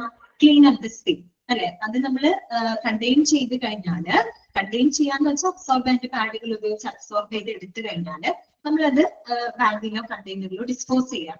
അതിനുശേഷം ആ സ്പില്ല് ഉണ്ടായിരുന്ന ആ ഏരിയനെ നല്ലപോലെ ക്ലീൻ ചെയ്യണം കേട്ടോ. അവിടെ നിങ്ങൾ ഒരു കെമിക്കലിന്റെ പേര് നോട്ട് ചെയ്ത് വെക്കണം കേട്ടോ. അത് പറഞ്ഞിട്ടുണ്ട്. നോക്കാം. Clean up the spill. Use a mercury spill kit or adhere to the manufacturers directives for the exact use of absorbent materials to clean up the spill. Be cautious not to spread the mercury during cleanup. കേട്ടോ. അപ്പോൾ ഇപ്പോഴും നമ്മൾ cleanup ചെയ്യുമ്പോൾ absorbent മെറ്റീരിയലുകൾ mercury spill kit ഒക്കെ ഉപയോഗിച്ച് clean ചെയ്യാം. ഒരു കാരണവശാലും നമ്മൾ ക്ലീനപ്പ് ചെയ്യുന്ന സമയത്ത് അത് സ്പ്രെഡ് ആവാനായിട്ട് അനുവദിക്കരുത് കേട്ടോ. അപ്പൊ അതേ രീതിയിൽ വളരെ കെയർഫുൾ ആയിട്ട് തന്നെ അതിനെ ഹാൻഡിൽ ചെയ്തിരിക്കണം. ഇനി some hospitals follow all the mercury spill surfaces decontaminated with 10% of sodium thiosulfate solution. അത് അണ്ടർലൈൻ ചെയ്ത് വെച്ചേ. 10% സോഡിയം തയോസൾഫേറ്റ് സൊല്യൂഷൻ. നമ്മൾ നേരത്തെ പറഞ്ഞില്ലേ 1% ഹൈപ്പോക്ലോറേറ്റ് സൊല്യൂഷൻ എന്ന് പറഞ്ഞില്ലേ? അതുകൊണ്ട് ഇത് ഏതിലാണ്? മെർക്കുറി സ്പില്ലേജ് വേസ്റ്റ് മാനേജ്മെന്റിനെ ഡിസ്ഇൻഫെക്ട് ചെയ്യാനായിട്ട് നമ്മൾ ആ ഏരിയനെ ഡിസ്ഇൻഫെക്ട് ചെയ്യാനായിട്ട് നമ്മൾ എന്ത് സൊല്യൂഷനാണ് ഉപയോഗിക്കുന്നത്? 10% സോഡിയം തയോസൾഫേറ്റ്. പറഞ്ഞേ ചോദിക്കാം കേട്ടോ, മാറിപ്പോവരുത് കേട്ടോ. 1% hypochlorite solution blood and body ഫ്ലൂയിഡ്സിന്റെ ഏരിയ ഡിസ്ഇൻഫെക്ട് ചെയ്യാനാണ് ഉപയോഗിക്കുന്നത്.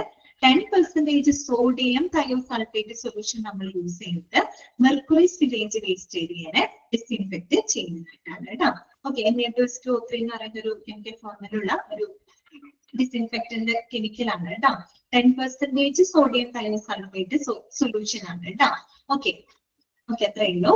അപ്പം leave a window open to aerate after the cleanup. അങ്ങനെ നമ്മൾ ഈ സോഡിയം തയോസൾഫേറ്റ് സൊല്യൂഷൻ ഉപയോഗിച്ച് ആ ഏരിയ ഡിസ്ഇൻഫെക്ട് ചെയ്ത് കഴിഞ്ഞാൽ പിന്നെ എന്ത് ചെയ്യാം? നല്ലപോലെ ക്ലീൻ ചെയ്തതിന് ശേഷം നമ്മൾ വിൻഡോസ് ഒക്കെ ഓപ്പൺ ചെയ്തിടാം. നല്ലൊരു വെന്റിലേഷന് വേണ്ടിയിട്ടാണ്. കാര്യം നേരിട്ട് എയർ ഒക്കെ പാസ് ചെയ്ത് അവിടെയൊക്കെ ക്ലീൻ ആവുന്നതിന് വേണ്ടിയിട്ട് വിൻഡോസ് എല്ലാം ഓപ്പൺ ചെയ്തിടുക. അതിനുശേഷം after making sure that all the mercury has been removed, continue normal vacuuming and use the cleaned area for customary operation.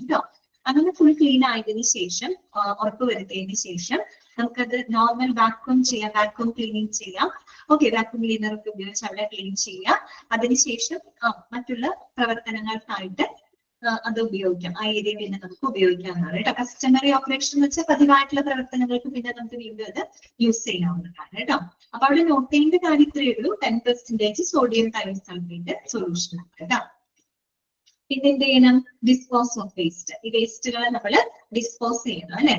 Okay, all materials that come into contact with mercury should be discarded as a dangerous waste in labeled bags or containers. Adhere to local, state and federal regulations for the disposal of dangerous waste. കേട്ടോ. അതിനുശേഷം നമ്മൾ ഈ വേസ്റ്റുകൾ dispose ചെയ്യാൻ തോന്നിയ രീതിയിൽ കൊണ്ട് dispose ചെയ്യാനായിട്ട് പാടില്ല കേട്ടോ. ഇത്തരം വേസ്റ്റുകളൊക്കെ ഡിസ്പോസ് ചെയ്യുന്നതിന് വേണ്ടിയിട്ട് നമ്മൾ എല്ലാവിധ ലോക്കൽ സ്റ്റേറ്റ് റെഗുലേഷൻസുകൾ പാലിച്ചിരിക്കണം കേട്ടോ. അറിയാലോ, ഹോസ്പിറ്റൽ വേസ്റ്റുകളൊക്കെ നമ്മൾ പുറത്തോട്ട് കളയുമ്പോൾ അതിന് കൃത്യമായിട്ടുള്ള പ്രാദേശികമായിട്ടുള്ള നിയമങ്ങളൊക്കെ ഉണ്ട്. അതെല്ലാം പാലിക്കണം കേട്ടോ. സ്റ്റേറ്റ് ആൻഡ് ഫെഡറൽ റെഗുലേഷൻസ് വരെയുണ്ട് കേട്ടോ. സംസ്ഥാന കേന്ദ്ര റെഗുലേഷൻസുകൾ വരെയുണ്ട് ഇത്തരം വേസ്റ്റുകളൊക്കെ ഡിസ്പോസ് ചെയ്യാനായിട്ട്. അപ്പൊ അത്തരം റെഗുലേഷൻസുകൾ അല്ലെങ്കിൽ ഹോസ്പിറ്റൽ പോളിസികളൊക്കെ കൃത്യമായിട്ട് പാലിച്ചുകൊണ്ട് മാത്രമേ നമ്മൾ ഇങ്ങനെയുള്ള വേസ്റ്റുകൾ ഡിസ്പോസ് ചെയ്യാനായിട്ട് പാടും. ഓക്കെ, പിന്നെന്താണ് അടുത്തൊരു സ്റ്റെപ്പ് നോക്കി? Report the spill. റിപ്പോർട്ട് ചെയ്യാന്ന് വെച്ചാൽ നമ്മൾ ഇങ്ങനെ ഒരു സ്പില്ലേജ് അല്ലെങ്കിൽ സ്പില്ല് ഉണ്ടായ കേസ് നമ്മൾ എന്ത് ചെയ്യണം? ഡെസിഗ്നേറ്റഡ് ആയിട്ടുള്ള സ്റ്റാഫിനോടോ അല്ലെങ്കിൽ ഏതെങ്കിലും ഓതറൈസ്ഡ് ആയിട്ടുള്ള അതോറിറ്റീസിനോട് നമ്മൾ അറിയിച്ചിരിക്കണം കേട്ടോ. റിപ്പോർട്ട് ചെയ്യണം. ഓക്കെ, അതാണ് അടുത്ത സ്റ്റെപ്പായിട്ട് പറയുന്നത്. Report the spill. Spills should be reported to the concerned staff for the documentation and investigation. ഇത്തരം സ്പില്ലേജ് ഉണ്ടായി കഴിഞ്ഞാൽ നമ്മൾ എന്ത് ചെയ്യണം? പെട്ടെന്ന് തന്നെ അതിന്റെ ഡെസിഗ്നേറ്റഡ് ആയിട്ടുള്ള സ്റ്റാഫിനെ അറിയിക്കണം, അല്ലെങ്കിൽ അതോറിറ്റിയെ നമ്മൾ അറിയിക്കണം. അതുപോലെ തന്നെ അവരുമായിട്ട് ഈ സ്പില്ലിന്റെ എല്ലാ ഇൻഫർമേഷൻസുകളും കൃത്യമായിട്ട് ഷെയർ ചെയ്തിരിക്കുന്നത്. എന്ത് സ്പില്ലായിരുന്നു, ഏത് ടൈപ്പ് ഓഫ് സ്പില്ലായിരുന്നു, അതിന്റെ കോൺട്രിബ്യൂട്ടിംഗ് ഫാക്ടേഴ്സ് എന്തൊക്കെയായിരുന്നു, എന്തൊക്കെ പ്രിവെന്റീവ് മെഷേഴ്സുകളാണ് അവർ എടുത്തിരുന്നത്, ഇങ്ങനെയുള്ള കാര്യങ്ങളൊക്കെ കൃത്യമായിട്ട് ഡോക്യുമെന്റ് ചെയ്ത് ഒരു റിപ്പോർട്ടായിട്ട് തന്നെ നമുക്ക് സബ്മിറ്റ് ചെയ്തിരിക്കണം കേട്ടോ. അതാണ് ഉദ്ദേശിക്കുന്നത് റിപ്പോർട്ട് സ്പിൽ കേട്ടോ. സ്റ്റാഫ് ഫോർ ദ ഡോക്യുമെന്റേഷൻ രേഖപ്പെടുത്താം, അവരെ അറിയിക്കാം. ആൻഡ് ഇൻവെസ്റ്റിഗേഷൻ, ഫർദർ ഇൻവെസ്റ്റിഗേഷൻസ് നടത്തുക. കാരണം പിന്നീട് ഇനി ഇതുപോലൊരു സ്പില്ലേജ് ഉണ്ടാകാതിരിക്കാനായിട്ടുള്ള പ്രിവെന്റീവ് മെഷേഴ്സ് ഒക്കെ എടുക്കുന്നതിനായിട്ടുള്ള കാര്യങ്ങളൊക്കെ ചെയ്തു നിൽക്കാം. ഓക്കെ, ഇത്രയാണ് അതിനകത്ത് വരുന്നത് കേട്ടോ. ഇപ്പൊ mercury spillage waste management okay അല്ലേ? എല്ലാ സ്റ്റെപ്പും ഒരുപോലെയാണ്. നേരത്തെ പറഞ്ഞ പോലത്തെ അതേ സ്റ്റെപ്പുകളാണ് കേട്ടോ. 1-2 മാത്രമേ വ്യത്യാസം വരുന്നുള്ളൂ. അടുത്തത് കേട്ടോ, നെക്സ്റ്റ് വരുന്നത് ഷാർപ്സ് സ്പില്ലേജ് വേസ്റ്റ് മാനേജ്മെന്റ്. ഇനി ഈ ഷാർപ്സ് വേസ്റ്റുകളൊക്കെ വന്നു കഴിഞ്ഞാൽ അതിനെങ്ങനെയാണ് നമ്മൾ മാനേജ് ചെയ്യേണ്ടത് കേട്ടോ. എങ്ങനെയാണ് മാനേജ് ചെയ്യുന്നത് നോക്കാം. Sharps spillage waste which consist of needles, scalpels and other sharp medical tools can cause injury and infection to the healthcare workers and others who may come into contact with it. Here are some steps for managing the sharp spillage waste. Sharp spillage waste എന്ന് പറയാലോ, നീഡിലുകള്, scalpel എന്നൊക്കെ പറഞ്ഞ് മുറിച്ചേറിയിട്ടുള്ള ഒരു tool തന്നെയാണ് കേട്ടോ. മുറിക്കാനൊക്കെ ആയിട്ട് ഉപയോഗിക്കുന്നതാണ്. പിന്നെ മറ്റുള്ള ഷാർപ്പ് മെഡിക്കൽ ടൂൾസുകളൊക്കെ വളരെയധികം ശ്രദ്ധയോടുകൂടി തന്നെ വേണം നമ്മൾ അതിനെ മാനേജ് ചെയ്യാനായിട്ട്. എന്തൊക്കെ പ്രിക്കോഷൻസുകളാണ് അവിടെ ശ്രദ്ധിക്കേണ്ടത് നോക്കാം. ഫസ്റ്റ് വൺ എന്താണ്? Use safety protective equipment. That means personal protective എക്യുപ്മെന്റുകൾ യൂസ് ചെയ്യുക അല്ലെ. Before approaching the spill the personnel should wear suitable personal protective equipment that includes gloves and puncture resistant containers to avoid the contact with the waste and avoid injury. Scalpel എന്ന് പറഞ്ഞാൽ മുറിച്ചേറിയിട്ടുള്ള ഒരു ടൂളാണ് കേട്ടോ. അതായത് കത്തി പോലെയൊക്കെ ഇരിക്കുന്ന ഒരു സംഭവമാണ്. ഓക്കെ, ഷാർപ്പായിട്ടുള്ള സംഭവം സ്കാൽപ്പൽ കേട്ടോ. ഓക്കെ, അപ്പൊ നോക്കുക, ബിഫോർ അപ്രോച്ചിങ് ദി സ്പിൽ നമ്മൾ എന്താ ചെയ്യേണ്ടത്? പേഴ്സണൽ പ്രൊട്ടക്റ്റീവ് എക്യുപ്മെന്റുകൾ ധരിക്കുക കേട്ടോ. ഗ്ലൗസുകള്, ഗൗണുകളൊക്കെ നമ്മൾ ധരിക്കുക. അതുപോലെ തന്നെ ഇവിടെ എക്സ്ട്രാ ശ്രദ്ധിക്കേണ്ട ഒരു കാര്യം, പങ്ക്ചർ റെസിസ്റ്റന്റ് ആയിട്ടുള്ള കണ്ടെയ്നറുകളൊക്കെ ഉപയോഗിക്കുക കേട്ടോ. എന്നുവെച്ചാൽ ഷാർപ്പായിട്ടുള്ള സാധനങ്ങളല്ലേ എടുക്കാൻ പോകുന്നത്. അപ്പൊ തുളഞ്ഞു കയറാത്ത എന്തെങ്കിലും കണ്ടെയ്നറുകളൊക്കെ, പങ്ക്ചർ റെസിസ്റ്റന്റ് ആയിട്ടുള്ള കണ്ടെയ്നറുകളൊക്കെ കൊണ്ടുവേണം പോകാനായിട്ട്. അത് പ്രത്യേകം ശ്രദ്ധിക്കാം. എന്തിനു വേണ്ടിയിട്ടാണ്? To avoid contact with waste and അവർക്ക് ഇഞ്ചുറി മുറിവൊന്നും വരാതിരിക്കാൻ വേണ്ടിയിട്ടാണ് കേട്ടോ. പങ്ക്ചർ റെസിസ്റ്റന്റ് കണ്ടെയ്നറുകളൊക്കെ കൊണ്ടുപോവുക. പിന്നെന്താണ്? Contain the spill. Means control the spill അല്ലെ. എന്ത് ചെയ്യാം? Use a puncture resistant container to pick up carefully and any sharps and put them in a labeled biohazard bag or container for discard. നമ്മൾ ഓടിപ്പോയി കൈകൊണ്ട് എടുക്കുകയല്ല ചെയ്യേണ്ടത്. Puncture resistant ആയിട്ടുള്ള കണ്ടെയ്നേഴ്സുകൾ ഉപയോഗിച്ചുകൊണ്ട് വേണം നമ്മൾ ഇത്തരത്തിലുള്ള ഷാർപ്പ് സ്പില്ലേജ് വേസ്റ്റുകൾ എടുക്കാനായിട്ട്. എന്നിട്ട് അതിന് നമ്മൾ ഈ പറയുന്ന ബയോഹസാർഡ് ബാഗിലോ കണ്ടെയ്നറിലോ നമ്മൾ എന്ത് ചെയ്യാം? ഡെപ്പോസിറ്റ് ചെയ്യാം. ഓക്കെ. അതിനുശേഷം clear up the spill. Clear up the spill വെച്ച് ക്ലീൻ അപ്പ് ദ സ്പിൽ കേട്ടോ. Use a disinfectant solution to clean the affected area completely. ഏത് ഡിസിൻഫെക്ടന്റ് സൊല്യൂഷൻ ഉപയോഗിക്കുന്നത് അവിടെ പറഞ്ഞിട്ടില്ല. എങ്കിലും ക്ലോറിൻ റിലീസിംഗ് ആയിട്ടുള്ള ഡിസിൻഫെക്ടന്റ് സൊല്യൂഷൻ ഉപയോഗിച്ചുകൊണ്ട് നമ്മൾ ആ ഏരിയനെ നല്ലപോലെ വൃത്തിയാക്കാം കേട്ടോ. ഡിസിൻഫെക്ട് ചെയ്യാൻ കേട്ടോ. അതിന് വേണ്ടിയിട്ട് stick to the manufacturers directives for the act concentration and contact time of the disinfectant. നേരത്തെ പറഞ്ഞതാണ്. നമ്മൾ സൊല്യൂഷൻ ഉപയോഗിക്കുമ്പോൾ അതിന്റെ മാനുഫാക്ചറിന്റെ ഗൈഡൻസ് അനുസരിച്ച് വേണം ചെയ്യാൻ. അതായത് അതിന് പറയുന്നുണ്ട് എത്ര കോൺസെൻട്രേഷൻ ആ സൊല്യൂഷൻ പ്രിപ്പയർ ചെയ്യണം, എത്ര സമയം നമ്മൾ അവിടെ പ്ലേസ് ചെയ്യണം. അതൊക്കെ ആ മാനുഫാക്ചറിന്റെ നിർദ്ദേശം അനുസരിച്ച് കൃത്യമായിട്ട് തന്നെ ചെയ്യുക. ആ രീതിയിൽ ആ ഏരിയനെ നമ്മൾ ഡിസിൻഫെക്ട് ചെയ്യും. ഓക്കെ. അതിനുശേഷം ഗെറ്റിംഗ് റിഡ് ഓഫ് വേസ്റ്റ്. അതുമായിട്ട് കോണ്ടാക്ട് വന്നിട്ടുള്ള മറ്റെല്ലാ വേസ്റ്റുകളെയും നമ്മൾ എന്ത് ചെയ്യാം? ഡിസ്പോസ് ചെയ്യുക കേട്ടോ. Okay. All materials that come into contact with the sharp spillage should be got rid of as dangerous waste in labeled biohazard bags or containers. അതുമായിട്ട് contact വരുന്ന എല്ലാ ഐറ്റംസുകളും എന്ത് ചെയ്യാം? നമ്മൾ പ്രത്യേകം ബാഗുകളിൽ കണ്ടെയ്നറിലായിട്ട് ഡിസ്പോസ് ചെയ്യുക കേട്ടോ. ഓക്കെ. ഇത്രയുമാണ് അതിനകത്ത് വരുന്നത്. ഒരു കാര്യം കൂടെ ചെയ്യാം. റിപ്പോർട്ട് ദ സ്പില്ല് കേട്ടോ. നമ്മൾ ആ സ്പില്ലിനെ പറ്റിയിട്ട് റിപ്പോർട്ട് ചെയ്യണം കേട്ടോ. അത് ഡെസിഗ്നേറ്റഡ് ആയിട്ടുള്ള ആ സ്റ്റാഫിന് കൺസേൺഡ് സ്റ്റാഫിന്റെ അടുത്ത് എന്ത് ചെയ്തിരിക്കണം? റിപ്പോർട്ട് ചെയ്തിരിക്കണം കേട്ടോ. Spills should be detailed to the relevant staff personnel for the documentation and investigation. Complete വിവരങ്ങളെല്ലാം തന്നെ റിപ്പോർട്ട് ചെയ്യണം കേട്ടോ. അതുപോലെ ഫർദർ ഇനി അങ്ങനെ സംഭവിക്കാതിരിക്കാനുള്ള പ്രിവെന്റീവ് മെഷേഴ്സ് ഒക്കെ എടുക്കുന്നതിന്റെ ഭാഗമായിട്ടാണ് നമ്മൾ അത്തരത്തിലുള്ള ഇൻസിഡൻസുകളൊക്കെ ഡെസിഗ്നേറ്റഡ് അതോറിറ്റിയുടെ റിപ്പോർട്ട് ചെയ്യുന്നത്. ഓക്കെ. അത്രയാണ് അതിനകത്ത്. ഇത്രയും ഈ 3 കാര്യങ്ങളും ഓടിച്ചൊന്ന് വായിക്കാമോ? നമ്മൾ പഠിച്ച ബ്ലഡ് ആൻഡ് ബോഡി ഫ്ലൂയിഡ്സ്, പിന്നെ മെർക്കുറി സ്പില്ലേജ് വേസ്റ്റ് മാനേജ്മെന്റ്, പിന്നെ നമ്മളിപ്പോ പഠിച്ച ഷാർപ്പ് സ്പില്ലേജ് വേസ്റ്റ് മാനേജ്മെന്റ്. ഇവിടെ വരെ ഒന്ന് ജസ്റ്റ് ഒന്ന് ഓടിച്ച് വായിച്ചു നോക്കി. എന്നിട്ട് നമുക്ക് അടുത്ത നോക്കാം.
ഓക്കെ, വായിച്ചു നോക്കിയോ എല്ലാവരും? ക്ലിയർ ആണോ?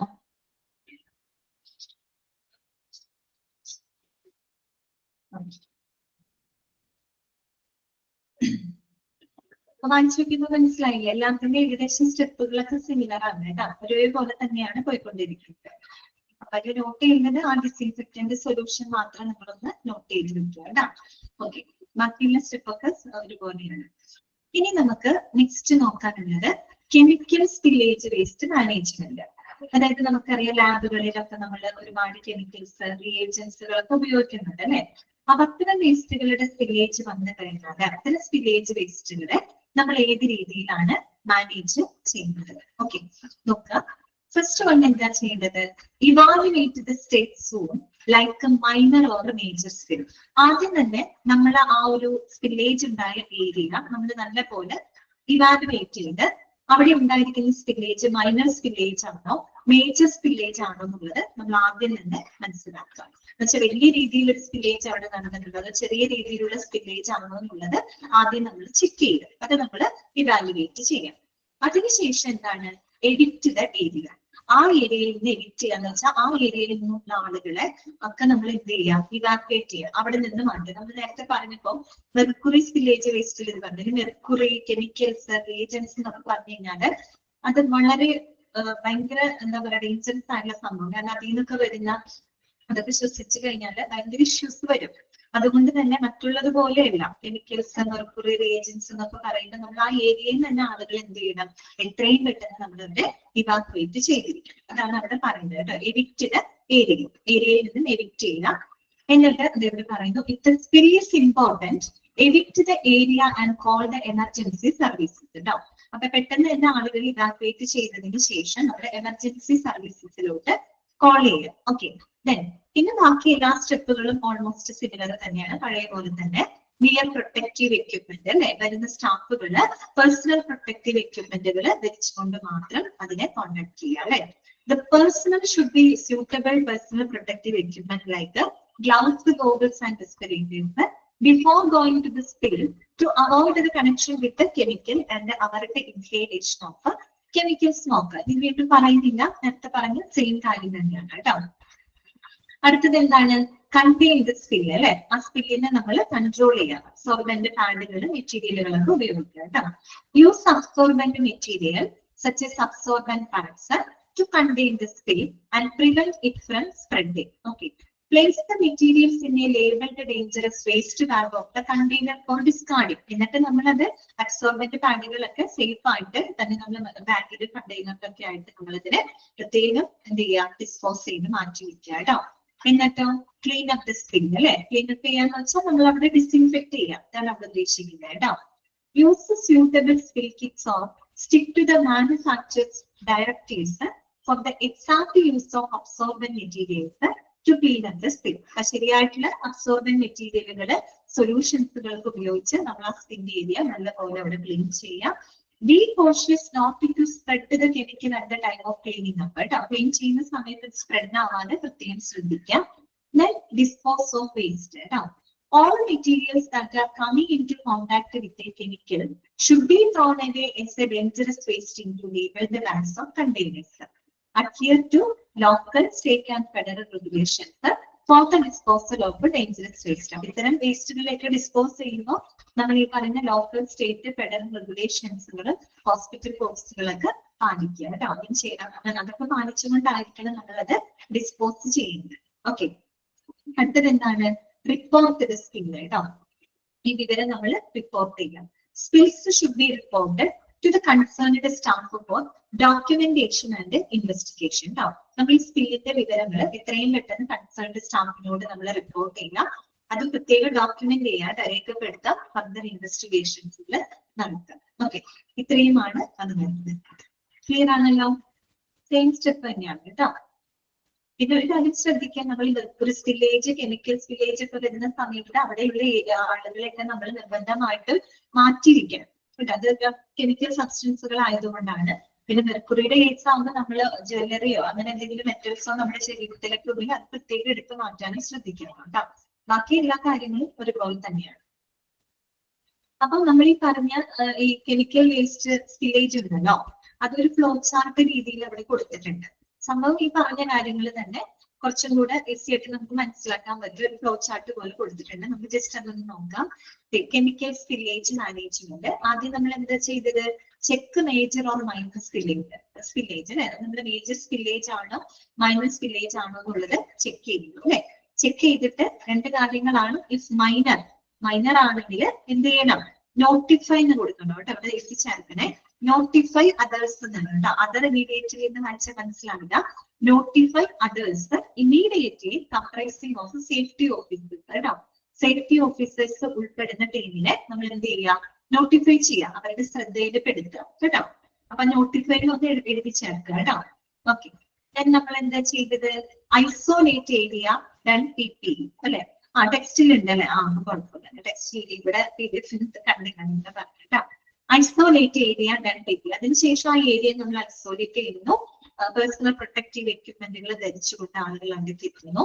അതിനുശേഷം control spill of liquid by containing spill use acid or alkali and place absorbent pads. അതായത് കണ്ടെയ്ൻ ദ സ്പിൽ അല്ലെ. അതിന് വേണ്ടിയിട്ട് അബ്സോർബന്റ് പാഡുകൾ ഉപയോഗിക്കാം. ആസിഡോ ആൽക്കലിയോ അങ്ങനെയുള്ളതൊക്കെ ഉപയോഗിച്ചുകൊണ്ട് നമുക്ക് എന്ത് ചെയ്യാം? ആ ഒരു സ്പില്ലിനെ നമുക്ക് കൺട്രോൾ ചെയ്യാനായിട്ട് സാധിക്കുന്നത്. പിന്നെ ഡിസ്കാർഡ് അക്കോർഡിംഗ് ടു റൂൾസ് അല്ലെ. ഈ പറയുന്ന റൂൾസ് ആൻഡ് റെഗുലേഷൻസിന് അനുസരിച്ചുകൊണ്ട് നമ്മൾ വേസ്റ്റ് മെറ്റീരിയൽസുകൾ എല്ലാം തന്നെ ഡിസ്കാർഡ് ചെയ്യുന്നുണ്ട്, മീൻസ് ഡിസ്പോസ് ചെയ്യാം.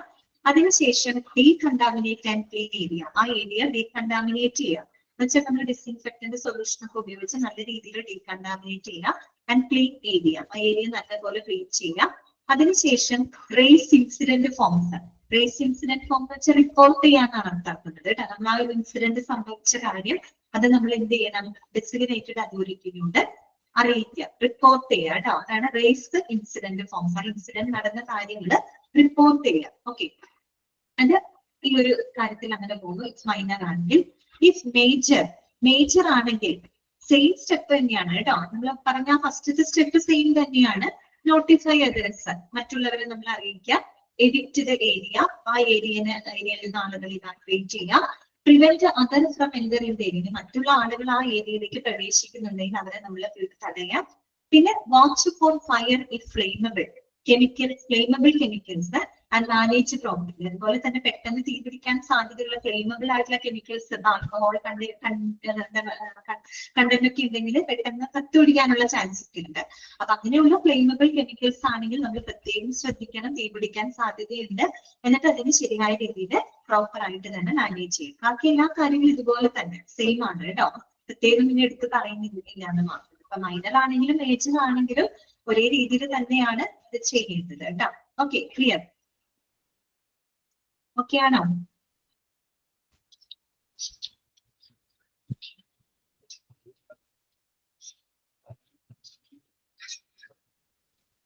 ഇതിപ്പോ നമുക്ക് ഒരുപോലെ ഇരിക്കുന്ന കാരണമായിട്ടാണ് കേട്ടോ വേഗം പറഞ്ഞു പോകുന്നത്.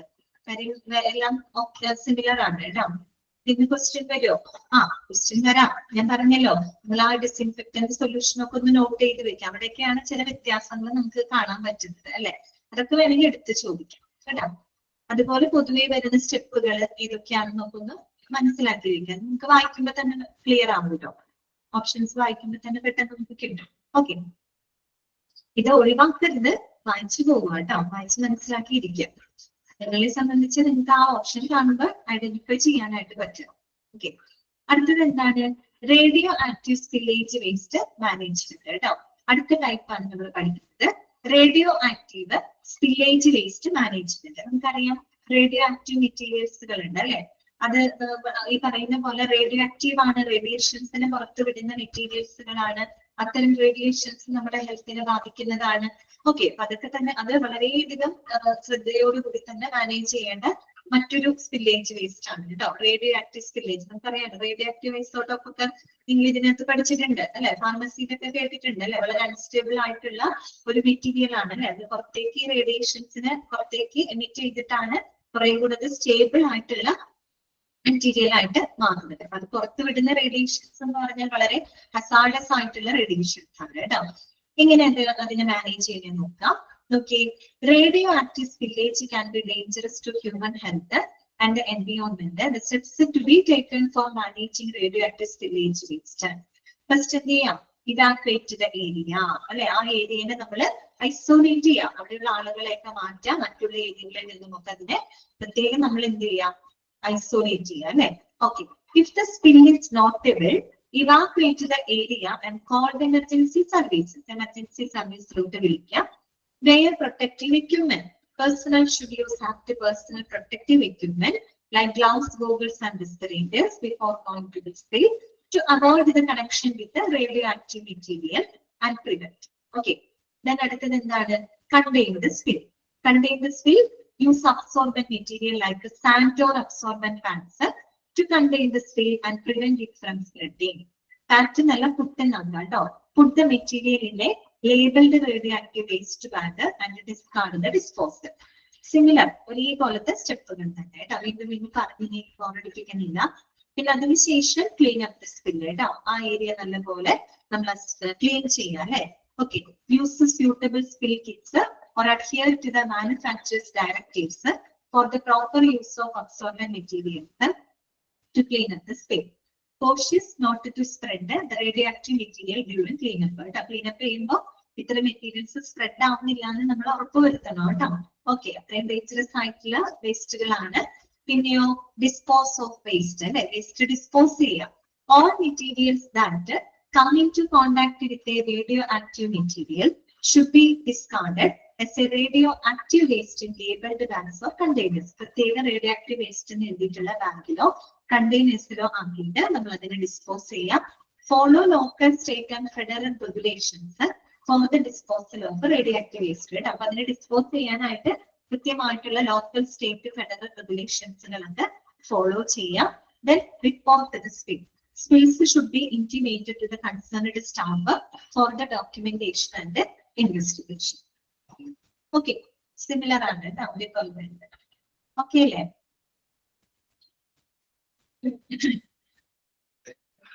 അടുത്തത് കേട്ടോ, ഈ ലാസ്റ്റ് രണ്ടെണ്ണം കൂടിയിട്ട്. അടുത്തതാണ് spill in the laboratory area or microbial cultures കേട്ടോ. സ്പിൽ ഇൻ ദ ലബോറട്ടറി, നമുക്കറിയാം ലാബിൽ നിന്നൊക്കെ ഇഷ്ടം പോലെ സ്പില്ലേജ് വേസ്റ്റുകൾ വരാനുള്ള ചാൻസ് ഉണ്ട് അല്ലെ. ഓക്കെ, അപ്പോ അതിനെങ്ങനെയാണ് മാനേജ് ചെയ്യുന്നത്? അപ്പൊ മൈക്രോബിയൽ കൾച്ചേഴ്സ്.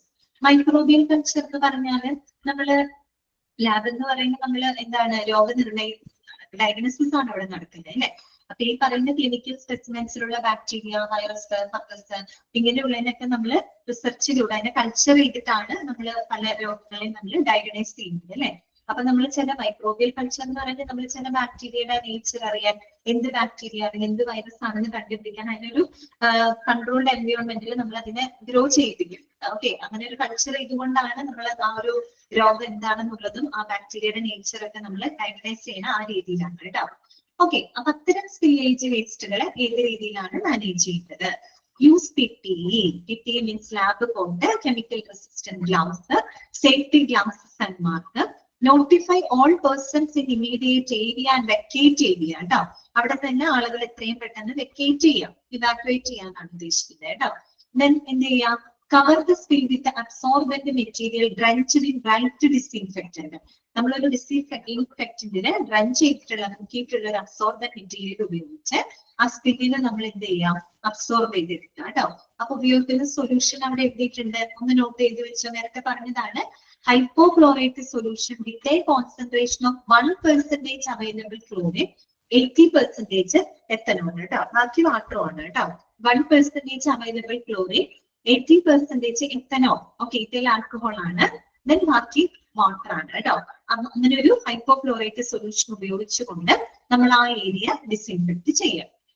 ഇനി leave 10 to 30 minutes after pouring disinfectant solution around the spill. നമ്മൾ ആ സ്പില്ലിന്റെ ചുറ്റുമായിട്ട് ഈ ഡിസ്ഇൻഫെക്റ്റന്റ് സൊല്യൂഷൻ ഒഴിച്ച് ഏകദേശം ഒരു 10-30 മിനിറ്റോളം നമ്മൾ അവിടെ ഒഴിച്ചിടുക. ഓക്കെ, അതിനുശേഷം rub the nearby area using disinfectant solution. അതിനുശേഷം കുറച്ച് സമയം അവിടെ 10 to 30 മിനിറ്റ്സ് അവിടെ ലീവ് ചെയ്യുക. അതിനുശേഷം നമ്മൾ നല്ലപോലെ ആ ഒരു ഏരിയ റബ്ബ് ചെയ്ത് തന്നെ നമ്മൾ ക്ലീൻ ചെയ്യുക കേട്ടോ. എന്നിട്ടോ clean the spillage and disinfectant solution and shift all polluted material to an appropriate waste container. ഇത് നമ്മൾ സെപ്പറേറ്റ് വേസ്റ്റ് ബാഗുകൾ ഇറങ്ങി കണ്ടെയ്നറിലായിട്ട് വെക്കുക. 1% ആണ് കേട്ടോ. 1.0 മീൻസ് 1% കേട്ടോ. 1% അത് പോയിന്റ് ഉണ്ട് കേട്ടോ. പിന്നെന്താണ്? if the spillage is huge or includes extremely infectious microorganism cabinet may need to be decontaminated with the formaldehyde gas by qualified staff before further use and raise incident forms. ഇനി ഈ spillage, ഈ laboratory ഏരിയയിലുള്ള spillage വളരെ huge ആയിട്ടുള്ള spillage ആണ്. അതിനകത്ത് ധാരാളമായിട്ട് micro organism, infective agents ഒക്കെ അടങ്ങുന്ന വലിയൊരു സ്പില്ലേജ് വേസ്റ്റ് ആണെങ്കിൽ നമ്മൾ എന്ത് ചെയ്യണം? ഫോർമാൽഡിഹൈഡ് ഗ്യാസ് ഉപയോഗിച്ചുകൊണ്ട് അത് ഡീകണ്ടാമിനേറ്റ് ചെയ്യണം. അതൊന്ന് നോട്ട് ചെയ്ത് വെക്കുക കേട്ടോ. ഫോർമാൽഡിഹൈഡ് ഗ്യാസ്, ഫോർമാൽഡിഹൈഡ് ഗ്യാസ് നമ്മള് ഈ പറയുന്ന പാത്തോജൻസ് ഉണ്ടല്ലോ, ബാക്ടീരിയ, വൈറസ്, ഇങ്ങനെയുള്ളതിനൊക്കെ നശിപ്പിക്കാനായിട്ട് നമ്മൾ ഉപയോഗിക്കുന്ന ഒരു ഗ്യാസ് ആണ് കേട്ടോ ഫോർമാൽഡിഹൈഡ് ഗ്യാസ് എന്ന് പറയും. ഓക്കെ, ഈ ഫോർമാൽഡിഹൈഡ് ഗ്യാസ് വളരെ എന്താ പറയാ ടോക്സിക്കും കൂടിയാണ് കേട്ടോ.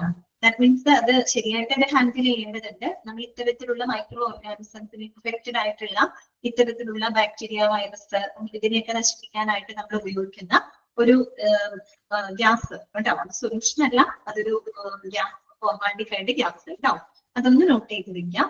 അതും by qualified staff before further use. Qualified സ്റ്റാഫിനെ കൊണ്ട് ചെയ്യിക്കണം എന്ന് പറയാൻ കാരണം അത് ഹാൻഡിൽ ചെയ്യാൻ, അത് വളരെ കെയർഫുള്ളി ഹാൻഡിൽ ചെയ്യേണ്ട ഒരു ഗ്യാസ് ആണ് കേട്ടോ ഫോർമാൽഡിഹൈഡ് ഗ്യാസ്. അപ്പൊ അതിന് ട്രെയിനഡ് ആയിട്ടുള്ള സ്റ്റാഫുകളാണ് അത് കൈകാര്യം ചെയ്യേണ്ടത്. അതിനുശേഷം raise incident forms, that means report the spill. ഇതിനെ പറ്റിയിട്ട് റിപ്പോർട്ട് നമ്മൾ കൺസേൺഡ് സ്റ്റാഫിനെ അറിയിക്കുക. Okay, clear? ഇത്രയും കേട്ടോ. നമുക്ക് ഒന്നും കൂടെ പറയാനുണ്ട്, അടുത്ത ക്ലാസ്സിൽ അത് പറയാം. അപ്പൊ നെക്സ്റ്റ് ക്ലാസ്സിൽ നമുക്ക് അത് എടുക്കാം. ഓക്കെ, അപ്പൊ ഞാൻ അഡ്മിറ്റ് ചെയ്യാണ്. എന്റെ ക്ലാസ്സിൽ എന്തെങ്കിലും ഡൗട്ടുകൾ ഉണ്ടെങ്കിൽ ചോദിക്കാം കേട്ടോ.